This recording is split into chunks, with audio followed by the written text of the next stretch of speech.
It's Ashley Woods of ashleywoods.com. And my question for you today is, how long are you going to complain about that thing before you actually do something about it? Now, everybody complains. Complaining is a normal human thing. One of my colleagues has a term she uses called recreational complaining. And we all do that sometimes, right? We want to talk to the people in our lives, our friends, our family, our partner, and we just kind of want to complain recreationally about the things that didn't go the way we wanted or something that's not working for us. And it's one of those ways that we connect and relate and find empathy for this human experience. And then there are those things that you complain about, and you've been complaining about them for years, but you're not really doing anything to shift them. So I want you to just allow yourself to bring something to mind, an area of your life where you just continuously complain. Maybe it's a relationship that you have that you're not doing anything to change it. Maybe it's a family member, right? It's this family member in your life and you're not really willing to cut them out of your life, but you don't particularly like the relationship the way it is, and so you find yourself complaining about it a lot.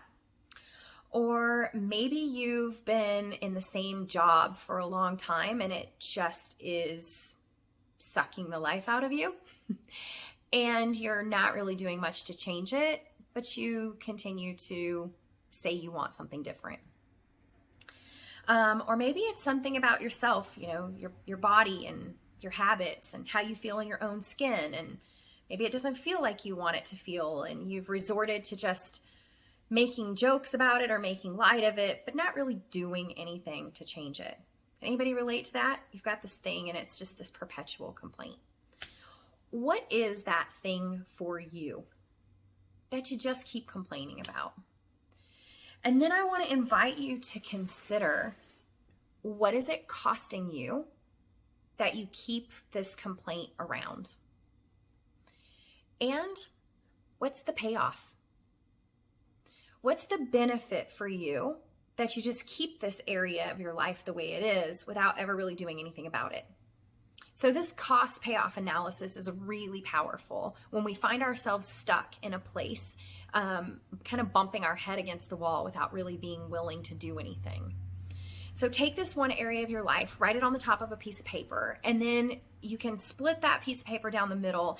And I invite you to just brain dump, like, what's it costing you to continue to have this relationship and this complaint about it?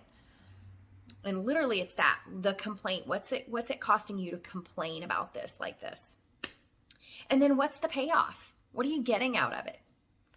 Now, a lot of people will immediately go, nothing. I don't get anything out of this relationship being this way or complaining about it. And I want to challenge you to look again. There is always a payoff for us keeping something around. So dig deep. You can do it. And I'd love to hear from you. What comes up when you get really truthful with yourself about the cost and the payoff of this area staying like it is?